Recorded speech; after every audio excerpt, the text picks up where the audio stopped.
my neighbors and mates from rugby, they're kind of like, yep, Jesus was a real guy. And maybe he was an inspirational teacher or an inspiring leader whom the Romans killed. But kind of the idea that he rose from the dead is just kind of like, okay, we can put this in our logical minds, but that is just too far fetched.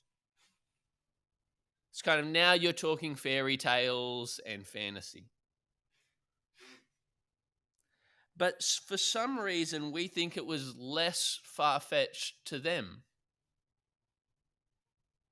Don't we? We live in a time place that thinks that back then somehow it was more believable for the disciples. That because they believed in kind of miracles or the supernatural, that they also would believe that someone could be raised from the dead. And yet, they don't celebrate when the tomb's empty. They don't jump for joy. They don't go, oh, of course. Instead, they're confused. It doesn't make sense to them. Why? Because it doesn't fit into their worldview at all. In fact, it's the furthest thing from their worldview. In those times, you had the Greeks and Romans, and the Greeks and Romans thought that the ultimate goal was to escape the body, to kind of become spirit. And so the idea of someone being raised from the dead in a body was kind of like a failure. It was like they haven't achieved their goal. You've got right close to the finish line and then kind of, for whatever reason, done a U-turn. And then you've got the Jewish people who either didn't believe in a resurrection, or there were some Jewish people who thought there would be a resurrection at the very last day when all people would rise from the dead. But that would be an everyone thing. And the idea that somehow one individual would be raised now, but everyone else would remain normal, was just so far from their worldview and understanding. And so Mary comes to the disciples and she says, they've stolen the body. They've kind of taken him from the tomb. And so Peter and John run to the tomb. Verse 6, and Simon Peter came along behind him. He went straight into the tomb. That was actually Peter's bag. Culturally, you didn't do that back then. That's why John kind of, even though he's a faster runner, gets to the door and kind of stays there, right? Peter, no, he's not for customs. He kind of runs straight in.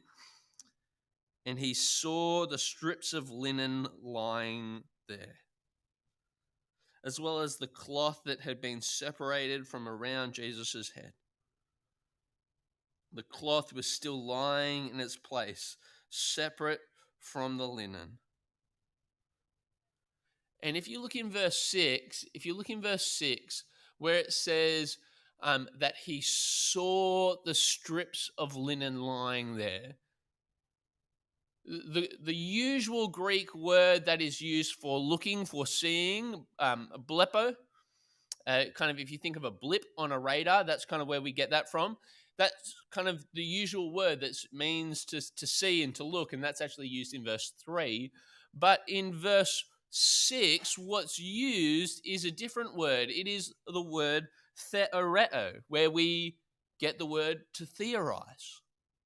You know, it's a scientific word that actually kind of means to look and to analyze, to see and observe and to kind of wrestle and to try to reason something through.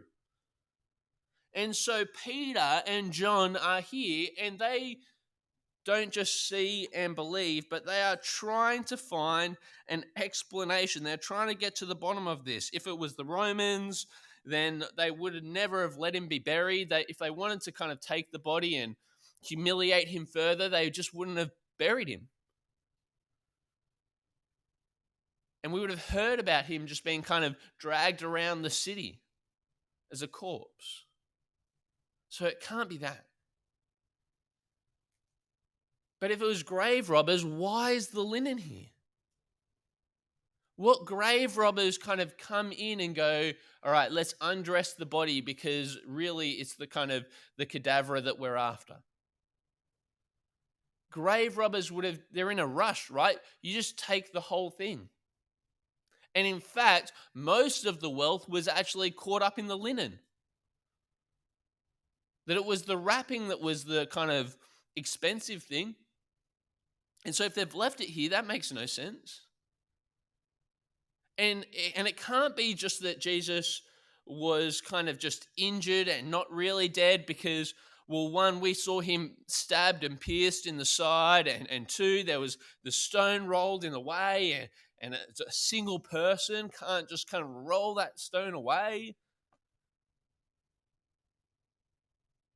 Do you hear their brains kind of ticking, trying to figure it out?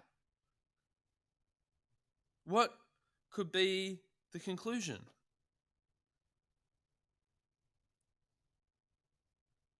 And the idea of the resurrection was just the furthest thing from plausible to them. And yet, despite their worldview, verse 8, he saw and believed. That the impossible was actually the only explanation that was left to them. That it was the only thing that made sense.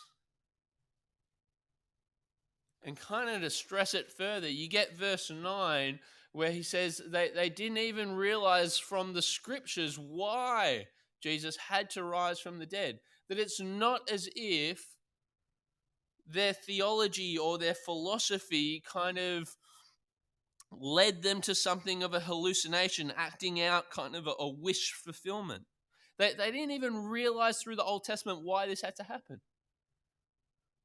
And that it's not because of their theology, it's not because of their philosophy, it's not because of their worldview. In fact, it is despite all those things that they see, believe, and conclude that he must have risen from the dead.